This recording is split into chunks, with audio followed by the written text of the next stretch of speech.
오늘은 그의 사역을 맡기심이라는 제목으로 말씀을 나누도록 하겠습니다. 마가복음의 기록 목적은 분명하죠. 예수님이 누구신가라는 것을 우리에게 알려주는 것입니다. 우리는 이 마가복음을 그렇게 이 기록 목적에 따라 기록된 이 마가복음을 따라오면서 여러 가지 이적들을 보았고 거기에 나타난 예수님을 보았죠. 예수님이 귀신을 내쫓는 권세가 있으신 분이시고 나병을 고치시는 권세가 있으신 분이시고 풍랑을 잠잠케 하는 권세가 있으신 분이신 것을 우리가 살펴보았습니다.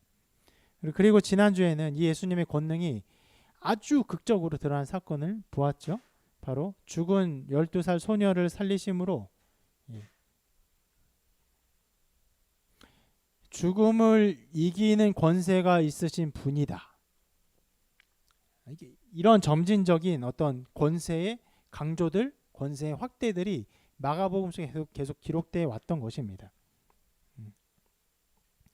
그러면 이러한 놀라운 능력, 죽음을 이기는 능력까지 보이셨기에 여기까지 말씀을 따라오면은 이런 생각을 할 수 있어요.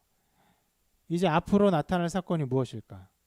죽음을 이기신 예수님의 권능이 나타난 이 상황에서 이제 예수님 앞에 또 우리 앞에 나타날 이 사건의 내용들은 무엇일까? 이것을 생각해 볼 수 있습니다. 그런데 이런 기대를 어떤 면에서는 저버리는 사건, 이 기대와는 굉장히 다른 모습의 사건들이 오늘 말씀에 나옵니다.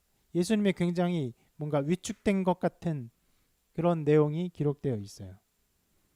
그런데 이 사건은요, 굉장히 예수님의 권세에 대해서 우리에게 중요한 것을 가르쳐주고 있습니다. 사건은요, 굉장히 짧게 기록되어 있습니다. 어떤 특별한 일이 일어나는 것이 아니었어요. 이 사건은 이렇게 기록하며 시작하고 있습니다. 맨 윗절인데요. 예수께서 거기를 떠나사 고향으로 가시니 제자들도 따르니라. 자, 가버나움에서 사역하시던 예수님이 어떤 이유인지 정확히 알 수 없지만 고향으로 가기를 원하셨어요. 그리고 제자들 따라갔습니다. 약 40km의 거리가 있는데 걸어서 가면은 하루 종일 걸으면 40km 갈 수 있고요. 좀 힘든 여정이죠. 보통 이틀 정도에 가지 않았을까? 아니면 다른 나귀나 이런 탈 것을 타면 좀 더 빨리 갈 수 있었겠죠. 그렇게 고향으로 갔습니다. 가서 이런 일이 벌어졌는데 안식일이 되어 회당에서 가르치시는 일이 벌어졌습니다. 당시 회당은요, 유대인들이 함께 모여서 예배하는 장소였는데 회당장의 허락이 있으면 누구라도 거기서 말씀에 대한 무언가를 가르칠 수 있는 그런 권한을 받았습니다. 예수님은 어렸을 때부터 그런 일들을 해 오셨죠. 예수님은 여기서도 고향에 가서도 동일한 일을 하셨고 회당에서 주님이 가르치시고 싶으셨던 천국 복음에 대해서 가르치셨습니다. 물론 천국 복음에 대해서 가르치셨다는 것은요, 추측이에요. 가르치셨다라고만 나오지 그 내용이 나오지 않습니다. 그러나 합리적인 추론이죠. 자, 이 가르침에 대해서 사람들이 이렇게 반응합니다. 많은 사람이 듣고 놀라 이르되 이 사람이 어디서 이런 것을 얻었느냐? 이 사람이 받은 지혜와 그 손으로 이루어지는 이런 권능이 어찌 됨이냐? 놀랐어요. 우리가 이전에 예수님의 사역에서 보았던 반응과 실은 굉장히 비슷한 반응이에요. 예수님께서 제자들을 부르신 이후에 실은 첫 번째 사역이 뭐냐면 회당에서 가르치신 사역이었어요. 그때 반응이 이것과 거의 똑같은데 이렇게 기록하고 있습니다. 그들이 가버나움에 들어가니라. 자, 가버나움에 사역을 시작하신 거예요. 예수께서 곧 안식일 회당에 들어 가르치심에 무사람이 그의 교훈에 놀라니 이는 그가 가르치시는 것이 권위 있는 자와 같고 서기관과 같지 아니함 일러라. 이렇게 기록하고 있어요. 그때 청중의 반응과 여기 고향에서 청중의 반응이 굉장히 비슷하죠. 어떤 가르침을 가르쳤는지 알 수 없지만, 자, 마가는 이것을 기록하고 있어요. 그 예수님의 가르침에 사람들이 일관된 반응, 굉장히 놀라워하는 반응. 이전과는 전혀 다른 권위를 가지고 있는 예수님의 그런 권위 가운데 놀라는 반응을 기록하고 있습니다. 그런데 고향에서의 반응은요, 실은 이 회당에서 반응보다 조금 더 나쁜 방향으로 신속히 나아갑니다. 물론 여러분 이 가버나움에서의 반응도요. 사람들이 점점점 놀라지만 이 회당에 있었던 서기관들 혹은 제사장들이 점점점 어떻게 됩니까? 예수님을 알고 그들이 논의하고 토의한 결과 예수님을 죽이기로 결정을 해요. 그런 방향으로 나아가는데 고향에서의 이 걸음도 나쁜 방향으로 굉장히 빨리 나아갑니다. 이렇게 기록하고 있어요. 같이 읽어볼까요? 시작. 이 사람이 마리아의 아들 목수가 아니냐, 야고보와 요셉과 유다의 시몬 제가 아니냐, 그들이 우리와 함께 여기 있지 아니하냐, 이렇게 기록하고 있어요. 자, 이거는 좀 여러모로 살펴볼 내용이 담겨 있는데, 자, 보면 먼저 이렇게 말해요. 마리아의 아들 목수가 아니냐. 이 말은 굉장히 이상한 말이에요. 왜냐하면 당시에 쟤는 누구 어머니의 아들이야라고 보통 칭하지 않습니다. 절대로 칭하지 않아요. 아버지의 아들이라고 말해요. 여러분 그래서 뭐 이렇게 무슨 그 중동 쪽, 이스라엘 쪽, 그 이름을 보면 무슨 벤 이런 뭐 벤 아르파 이런 게 있거든요. 그게 그 아르파의 아들이란 말이에요. 이름 자체가 누구의 아들 이렇게 지어요. 그런 식으로 누구를 지칭할 때 아버지 아들이라고 보통 지칭하는데 이상하게 어머니 아들이라고 말을 하고 있어요. 이것에 대해서 좀 성경학자들이 여러모로 추론을 하는데, 자, 이러한 배경 속에서 이렇게 말을 하지 않을까 생각을 합니다. 뭐냐면 여러분이 아시는 것처럼 예수님은 그 요셉과 마리아의 사이에서 태어났죠. 그런데 요셉과 마리아가 동침해서 태어난 것이 아니죠. 성령으로 말미암아 잉태되었어요. 근데 처음에 요셉도 마리아가 잉태된 것을 알고 어떻게 했습니까? 이 정혼한 상태에서 그 아이를 배웠는데 이 마리아를 끊어버리라고 했어요. 부정한 여인이다. 원래는 자기가 그 순결한 증거가 있다고 한다면 마리아에게 부정한 증거가 확실하기 때문에 돌로 쳐 죽여도 되는 상황이에요. 그런데 자기가 정혼한 여자니까 긍휼히 여겨서인지 이 여자를 그 돌로 쳐 죽이기까지는 하지 않고 어떻게 가만히 끊고자 합니다. 그러니까 정혼한 관계를 끊고자 해요. 그런데 한 선사가 와서 그 마리아의 잉태가 성령으로 말미암아 잉태된 것이고 예수가 낳을 것을 알려줍니다. 그래서 요셉이 끝까지 그 관계를 가져가죠. 그리고 그 상황을 누구에게 또 말하냐면은 예수님을 예배하러 온 세례 요한의 어머니에게도 말합니다. 어머니에게도 동일한 상황을 얘기해요. 자기가 그 성령으로 말미암아 잉태된 것을 말하고 그 세례 요한의 어머니도 마리아의 잉태를 보고 함께 찬양하고 영광 돌리는 시가 성경에 또한 나와 있습니다. 그러면 여러분 그러한 사실을 그러니까 이 예수의 그 태어남 그리고 실은 예수의 잉태가 실은 보통의 잉태가 아니라는 것들이 어떤 면에서 사람들에게 전해졌을 것인데 이것을 믿는 사람들이라면은 하나님의 특별한 간섭하심으로 이 예수가 태어났다는 것을 알겠지만 이것을 믿지 않은 사람이라면 예수를 어떻게 보냐면 사생아로 보는 것이에요. 야, 저 예수 아버지가 저 요셉이 아니래. 요셉이 아니래. 이런 소문이 충분히 날 수 있을 법한 배경 속에 있었죠.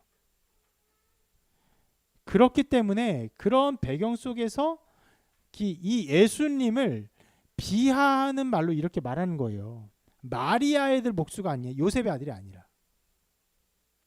그러니까 사생아처럼 예수님을 취급하고 있는 것입니다. 그러니까 고향 사람들의 반응이 어떤 것이에요? 예수를 깔아뭉개는 거예요. 사생아라고 무시하는 거예요. 예수님에 대해서 별로 좋지 않게 평가하는 말은 그 뒤에 말에도 나오죠. 이렇게 말을 하고 있어요. 야고보와 요셉과 유다와 시몬의 형제가 아니냐. 그 누이들이 우리와 함께 여기 있지 아니하냐. 그러니까 그 예수라는 저 사람이 우리가 알고 있는 야고보, 요셉 그리고 유다와 시몬의 형제 아니야? 우리가 뻔히 아는 그런 사람들의 형제잖아. 그리고 그 누이들도 지금 우리와 함께 있잖아. 이렇게 말하는데 이것은 친근감의 표시가 아니라 흡사 그 드라마 영화에서 나온 것처럼 내가 뭐 너그 서장하고 막 같이 뭐 사우나도 하고 밥도 먹고 이런 친근한 표시가 아니라 우리가 뻔히 아는 사람인데 저런 놀라운 능력이나 놀라운 권세를 일으키는 게 과연 말이 되냐 하면서 이것을 무시하는 거예요.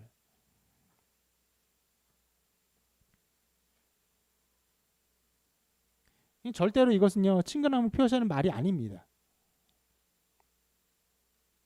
아니 정말 그렇다고?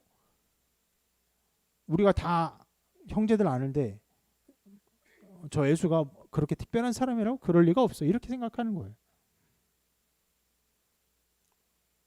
그래서 이 모든 말의 결론으로 이렇게 간단하게 말을 하는데 예수를 배척한지라라고 말을 해요. 그렇게 배척하니까 예수님이 그런 상황에 대해서 속담을 빌어서 그 상황을 이렇게 말씀하십니다. 예수께서 그들에게 이르시되 선지자가 자기 고향과 자기 친척과 자기 집 외에서는 존경을 받지 못함이 없느니라. 무슨 말입니까? 선지자가 있는데 자기 고향과 자기 친척과 자기 집에서는 존경을 못 받아요. 근데 거기 외에서는 다 존경을 받는다는 얘기예요. 이것은요. 자, 친숙한 사람에게서 특별한 것이 발견되면 잘 수용하지 않는다는 사람들의 어떤 심리적인 상태를 그 풍자한 어떤 속담이라고 할 수 있는 것이죠. 저도 가끔 뭐 누군가를 만날 때 제가 아는 사람이 뭐 굉장히 훌륭한 사람이다, 이제 뭐 이렇게 뭐 정치인이 있다, 뭐 굉장한 그 뭐 유튜브 제작자가 있다 이런 말을 하면요 믿지 못하죠. 이상하게 생각해요. 그런 훌륭한 사람이 내가 아는 그 관계 속에서 이렇게 있다고 말도 안 돼 이렇게 생각하는데 사람들이 보통 그렇습니다.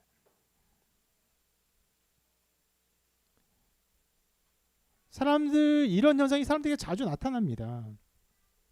사람들은 자기가 가까이 있는 사람에게 있는 어떤 재능들을요 실은 잘 못 알아볼 때가 있어요. 특히 누가 그러냐면 종종 부모님들이 그렇습니다. 사람들을 굉장히 그 사람에 대해 좋게 평가해요. 그런데 부모님은 얘가 뭐라고 막 하면서, 물론 부모가 자녀를 좋게 보고 높이 평가하는 마음 있어요. 그럼에도 불구하고 실은 그 좋게 평가하고 높이 보고자 하는 마음은 실은 부모의 그 마음의 원일 뿐이고 그 자녀가 정말로 가지고 있는 자질들, 훌륭한 점들을요 종종 놓치곤 합니다. 제가 최근에 보는 유튜버가 한 명 있어요. 굉장히 못생기고 볼품없는 유튜버인데 여행 유튜버예요. 그런데 말을 재밌게 잘하고 그리고 자기의 어떤 그런 그 인싸되지 못함 자기의 그런 외면적 이방인 같은 느낌을 잘 살려서 그런 유튜브를 만드니까 사람들이 굉장히 재밌게 보고 잘 나가는 사람을 보는 게 아니라 별로 아무것도 아닌 사람인데 그 말을 편하게 하는 것을 보고 가까이 하거든요. 그런데 그 사람의 유튜브 영상을 몇 개 보는 중에 그 어머니의 가게 일을 도와주는 그 영상이 있어요. 참 어머니가 그렇게 아들을 무시할 수 없어요. 엄청 무시해요. 그러니까 막 그 유튜버를 보는 댓글들의 그 팬들은 그 사람의 가치를 실은 보고 있어요. 공부도 못했고 자퇴했고 그리고 못생겼고 그 별로 잘날 거 아무것도 없지만 그럼에도 불구하고 사람들 마음을 이어주는 말을 할 줄 아는 능력들, 자기의 어떤 소소한 감정들을 전달하는 능력들을 알고 있기 때문에 그 사람을 높이 평가하는데 부모님은 그거를 잘 모르니까 아주 무시하는 거예요. 네가 뭐라고 하면서 아주 무시합니다. 그런 상황이에요. 이런 상황이. 예수님을 무시하는 거예요.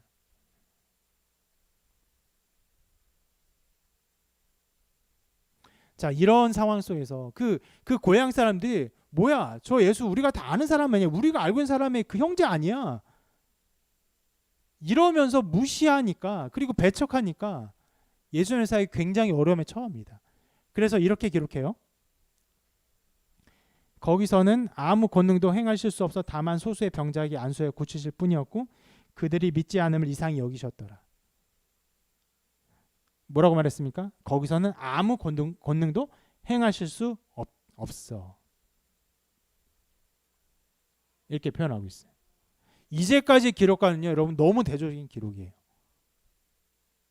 병든 자를 고치고, 나병한 자를 고치고, 풍랑을 잠잠케 하고, 죽은 자를 일으킨 예수님께서 고향에 가서는요, 아무 능력도 행하실 수 없었어요. 근데 여러분 마가복음이 우리에게 이 기록들을 주는 것은요, 자, 여기서 이 기록이 나타나는 것은 예수님이 권능이 있었다가 지금은 없어졌다, 이런 걸 말하는 것이 아니에요. 매우 중요하고 의미심장한 것을 우리에게 보여주는 것인데, 예수님의 권세는 그의 능력을 믿는 믿음 안에서 나타나는 것이다 라는 것을 보여주고 있어요. 이것은 예수님의 능력 부족을 말하는 것이 아니라 예수 그리스도께서 능력을 행하시는 방법을 우리에게 보여주고 있는 것이에요.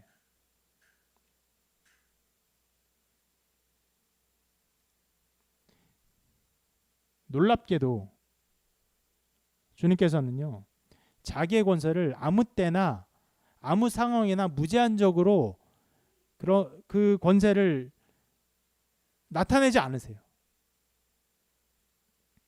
그 권세를 믿는 믿음 안에서 그 권세를 나타내기를 주님이 기뻐하셨어요. 스스로 그 권세를 제안하셨어요. 실은 이것이 오늘 설교의 핵심인데, 아까 기도에도 이 내용이 담겨서 깜짝 놀랐습니다. 기도를 잘 들었던 사람은 무슨 기도인지 기억하실 거고, 그러지 않은 사람은 기억을 못 하시겠죠. 주님은요, 자기의 권세를요, 우리의 믿음 안에서 제한시키셨어요. 이거 굉장히 어려운 일입니다. 사람은요, 자기에게 가진 능력을 감추고 제한하고 다른 사람이 그것을 잘할 수 있도록 하기까지 기다리기를 어려워해요. 그런 말이 있죠. 운전은 부부간에 배우는 게 아니라고. 들어보셨습니까? 남편한테 운전 배우면요, 평생 먹을 욕을 그렇게 먹을 거예요. 운전하면서 막 이렇게 운전하면은, 아니 거기서 깜빡이 켜야지, 아니 거기서 왜 브레이크를 왜 그렇게 밟냐고 계속 뭐라고 혼내니까 운전면허는 부부간에 배우는 게 아니라고 말을 해요. 뭐냐면 자기가 운전을 잘하니까 운전 처음 배우는 이 아내 혹은 남편이 운전을 배울 때 그것이 그렇게 답답해 보이는 거예요. 그러니까 그 연약함을 생각하지 못하고 그 제한을 두는 일을 못하고요, 그것을 넘어서 막 혼내는 거예요. 이거를 잘하는, 그러니까 이 제한을 잘하는 선생님이요, 유능한 선생님이. 이것을 잘하는 교수님이 유능한 교수님입니다. 실은 이것을 잘 알고 말하는 설교자가 유능한 설교자입니다. 청중이 무엇을 들어야 하는지, 무엇을 모르는지도 알지 못하고 자기가 생각한 것만 그냥 막 전하는 설교자들이 있어요. 그러면 어떻게 됩니까? 평안이 임하죠. 그렇게 고요한 평안이 이곳에 임할 수 없어요. 완전히 깊은 잠을 선사하게 돼요. 그렇게 우리는요, 내가 가진 능력을 제한하고 다른 사람이 그 자신의 능력을 점점 개발하고 잘하고 성장하게 하는 일을 잘하지 못하는데, 주님은 놀랍게도 주님의 그 능력을 베푸심에 있어서 어디 안에 제한을 주셨냐면 우리의 믿음 안에 그 능력을 제한하신 것이에요. 그래서 계속되는 말씀이 지금 이렇게 표현하고 있는데, 자, 소수의 병자에게 안수하여 고치셨다. 자, 믿음이 없는 사람이 가득했어요. 그래서 아무 능력도 행하실 수 없는데 그 중에도 소수의 사람들에게는 그 안수하여 고치셨어요. 어떻게 고치셨을까요? 그 소수의 사람이 믿었기 때문에. 누구예요? 병자예요. 병든 사람은요, 예수님이 내가 알고 있는 누구의 이게 관계없어요. 갈급해요. 내 병이 고쳐지는 것이 갈급해. 그래서 예수에 대한 소문이 이렇게 들리니까, 아, 저분이 혹은 뭐 그렇게 생각하지 않을 수 있어요. 가까운 사람이기 때문에 쉽게 예수가 자기가 알고 있던 동네 청년을 말하듯이, 동네 꼬마를 말하듯이 예수가 나를 고칠 수 있을지도 몰라 이렇게 하면서 가니까 고침 받은 거예요. 여러분, 이렇게 말할 수 있어요. 하나님의 사역은 사람의 믿음과 협응합니다. 오늘 말씀의 실은 우리에게 가르쳐주는 놀라운 지점이 바로 이 지점이에요. 주님은 자신의 능력을 제한하셨어요. 오늘 말씀은요, 능력을 베푸실 수 없었다는 무기력한 소식이 아니라 주님의 능력이 사람의 믿음과 함께한다는 놀라운 그 능력 행함의 지점을 우리에게 보여주고 있는 것이에요.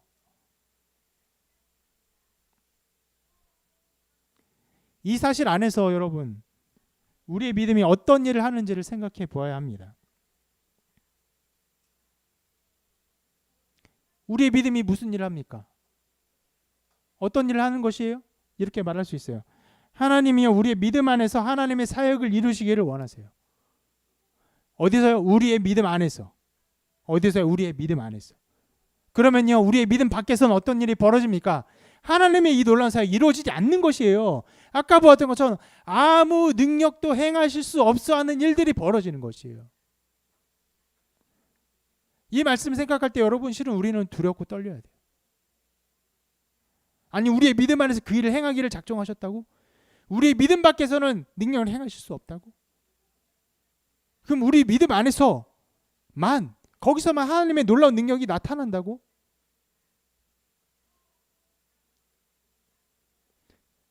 그렇습니다.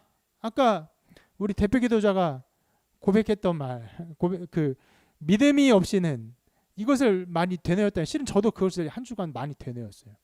그 찬양도 많이 되뇌었습니다. 믿음이 없이는 하나님을 기쁘시게 할 수 없고요. 믿음이 없이는요, 아무것도 일어나지 않아요. 아무 일도 일어나지 않아요.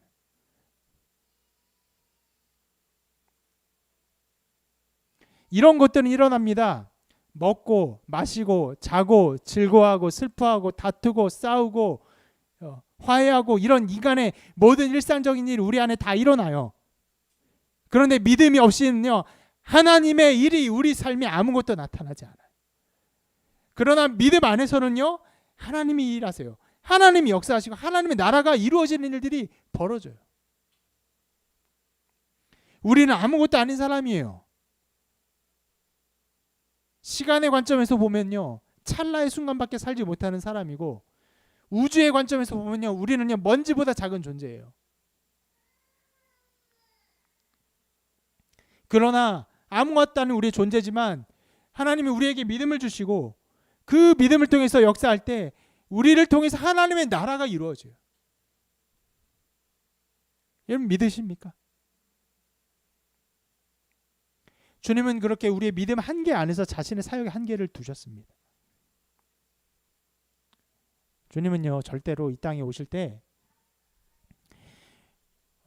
자신이 어떤 분인지를 스스로 나타내기 위해서만 이 땅에 오신 것이 아니에요. 무슨 말이냐? 오늘 이 일이 일어나지 않고 앞에 것만 보면요, 주님은요, 귀신을 쫓아내고 병든 자를 고치고 풍랑을 잠잠케 하고 죽은 자 살리는 능력이 있는 분이잖아요. 그런 것만 보이기 위해서 이 땅에 오신 것이 아니라는 거예요. 주님이 이런 능력이 있다가 아니라 도리어 이렇게 말할 수 있는데, 주님과 그의 택한 백성의 관계를 나타내기 위해서, 그 관계가 무엇인지를 보이기 위해서 이 땅에 오셨어요. 우리의 관계 속에서, 우리의 믿음 속에서 주님이 일하시는 분이세요. 그래서 우리가 신앙을 잘못 생각해서 주님은 이런 능력이 있는 분입니다 라고만 생각하면 어떻게 됩니까? 우리는 관찰자가 돼요. 구경꾼이 돼요. 관중이 됩니다. 그런데 그것이 아니라 믿음이 아니면은 주님께서 일하실 수 없다는 이 사실을 바라보면은 우리가 무엇이 돼야 됩니까? 하나님의 나라를 이루어가는 그리스도가 돼요. 그리스도와 같은 존재가 돼요. 그렇게 우리를 부르신 것이.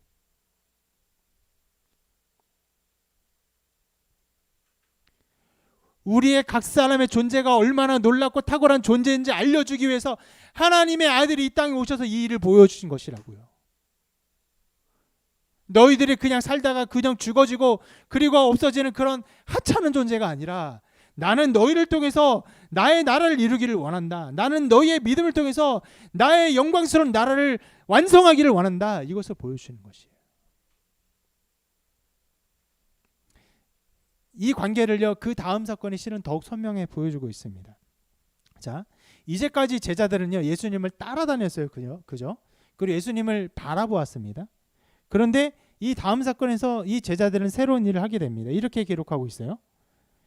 12 제자를 부르사 둘씩 보내시며 더러운 귀신을 제어하는 권능을 주시고, 자, 예수님에게 있어서는 굉장히 특별한 권능 중에 하나가 귀신을 제어하는 권능인데 그 권능을 제자들에게 주셨어요. 자, 그 권능을 받고 제자들이 했던 일을 이 같은 단락의 그 밑에서 이렇게 기록하고 있습니다. 제자들이 나가서 회개하라 전파하고 많은 귀신을 쫓아내며 많은 병자에게 기름을 발라 고치더라. 여러분, 이 사건이 무엇을 보여줍니까? 이것이죠. 주님의 사역을 위임받은 것이에요. 제자들이. 오늘 두 가지 사건을 보았어요. 앞의 사건이 믿음이 없이는 주님이 아무 권능을 행하실 수 없다는 것을 보여주고 있다면, 그리고 그러면서 하나님의 나라는, 주님의 사역은 오직 믿음 위에서만 일어난다는 것을 보여주고 있다면, 이 두 번째 사건은 더 나아가서 주님의 역사가 그의 택한 백성을 통해서 이루어지고 주님은 그의 사역을 그의 택한 백성에게 위임하신다는 것을 보여주고 있는 것이에요.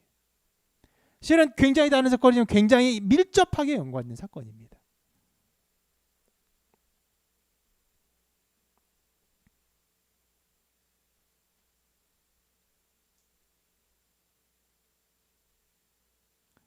이렇게 말할 수 있어. 주님은 그의 사역을 믿음 있는 자들에게 맡기신다.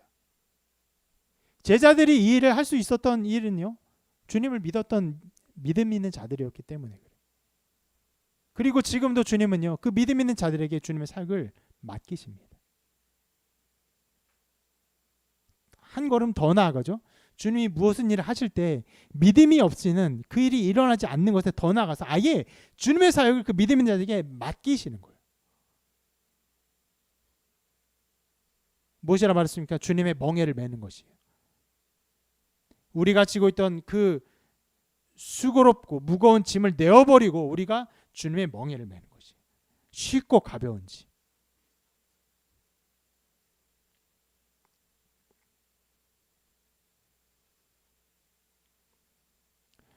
이러한 역사의 사실들은요, 이 말씀에 기록된 사실들은 지금 우리가 더욱 주목해야 될 일입니다. 왜 그렇습니까? 예수님은요, 지금 이 시대처럼 직접적으로 자신의 사역을 하지 않으세요. 주님이 누구 고치십니까? 예수님 눈에 보여요? 주님을 만지셨습니까? 그런 일들이 일어나지 않죠. 왜요? 그리스도께서는 부활하신 인간으로 하나님 우편에 앉아 계셔서 거기서 통치하세요. 어떻게 통치하십니까? 그의 택한 제자들을 통해 사역하신 것처럼 그의 택한 백성들을 통해서 이 나라를 통치하세요. 믿는 자들을 통해 주님의 능력이 나타날 것이고 하나님의 사역이 일어날 것입니다.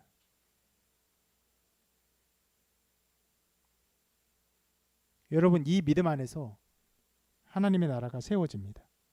여러분, 이것을 믿으십니까?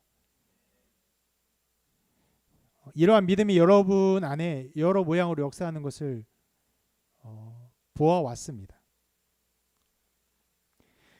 자기의 인생이 아무것도 아닌 것 같고 그저 앞으로의 그 내 일신상의 문제를 걱정하는 그런 소시민일 뿐이었지만 하나님이 그 안에 믿음을 주사 그 삶을 사용하시고 하나님의 나라를 위해서 나를 사용하실 것이라는 그 믿음의 역사를 일으키시는 것을 우리가 보아왔습니다. 그것들을 발견한 사람들이 있어요. 그 믿음 안에서요, 마음은 새로워집니다. 그 믿음 안에서 삶은 새롭게 변합니다. 그런데 정말 중요한 게 있어요. 하나님이 주시는 그 믿음 안에서 그 사람의 마음이 새로워지고 그 사람의 삶이 새로워지는 게 중요한 게 아니라 실은 그 믿음 안에서 하나님이 역사하세요. 하나님이 그 안에서 일하시기를 작정하셨어요. 이것이 더욱 소중한 거예요. 우리가 나아지고 우리가 기뻐하는 것보다 더 중요한 것이 무엇입니까? 하나님의 나라 영광이 임하는 것이고 하나님 나라 확장되는 것인데 하나님이 그 믿음 안에서 일하시는 것이에요.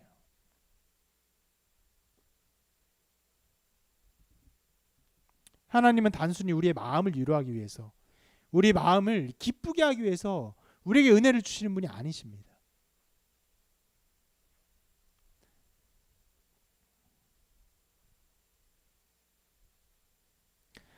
그 어떤 부모도 자녀를 위로해주고 자녀를 사랑해주고 자녀를 도닥여줄 때 그 위로의 마음만 누리고 거기서 인생이 멈추기를 바라는 부모는 아무도 없어요.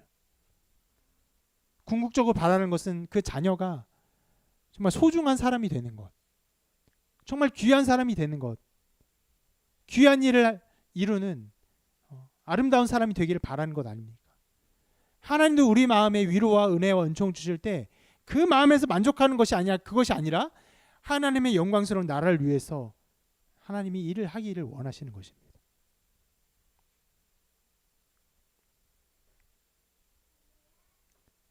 어찌하다 보니 오늘이 여기서 드리는 마지막 예배가 되었습니다. 처음 이곳에 올 때부터 그리고 작년에 좀 여러 차례 그런 사인들, 이곳을 비워줘야 할지도 모른다는 그 사인들을 받았을 때, 그 사인 받기도 전에서부터 언젠가는 이 자리를 비워줘야 할 텐다라는 생각이 들 때도 이 자리를 비워줘야 하는 날이 오면은 굉장히 어려울 텐데, 재정적으로 힘든 시기가 우리에게 찾아올 텐데, 우리가 굉장히 큰 어려움에 처할 수 있는 시기가 어떻게든 올 수 있을 텐데 이런 생각을 했습니다. 그래서 이 다음이 어떻게 될 것인가에 대한 그런 염려의 마음들이 있었어요. 감사하게도 그러나 하나님께서 한 사람 한 사람을 계속 불러주셨어요. 그리고 그들에게 믿음을 주셨습니다. 그리고 우리가 이곳에서 마지막 예배를 드리고 이제 이곳을 떠나지만 이 앞날을 걱정하고 두려워하고 염려스러운 마음이 아니라 새로운 그 한 걸음을 기대하고 소망하며 그리고 그곳에서 이루어질 하나님의 나라를 꿈꾸는 마음을 우리에게 주셨어요.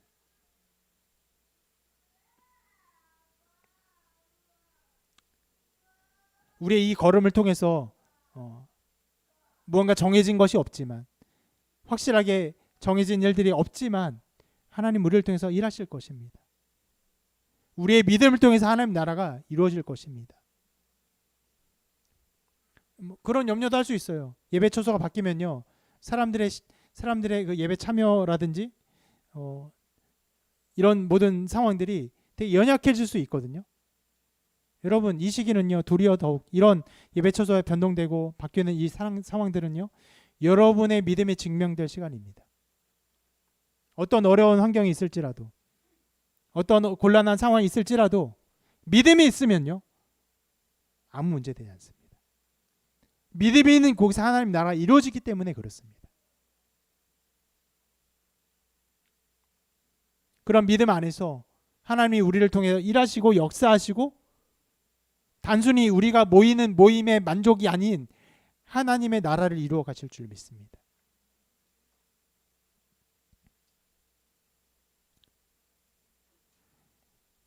우리의 믿음 안에서 그의 능력을 제한하신 주님은요, 우리의 믿음 안에서 주님의 능력을 베풀어 주실 것입니다. 그 권세, 병든 자를 고치고 풍랑을 잠잠케 하고 죽은 자를 살리는 놀라운 그 권세들이 그 믿음 안에서 한량없이 넘쳐날 줄 믿습니다. 그래서 우리의 앞길은요, 새로운 소망과 새로운 나라에 대한 기대로 가득 차 있습니다. 우리에게 은혜 주시고 믿음을 주신 하나님께서 앞으로 우리 모두를 통해서 이음교회를 통해서 하나님의 나라를 분명하게 세워 가실 줄 믿습니다. 그런 믿음으로 새로운 한 걸음을 걸읍시다. 새로운 한 걸음이 우리의 새로운 한 걸음에 멈추지 않고 이 지역과 신촌, 더 나아가서 서울의 새로운 영적인 한 걸음이 될 줄로 믿습니다. 그런 믿음 가운데 여러분 삶을 주님께 드리는 은혜가 가득 충만하기를 주님의 이름으로 축원합니다.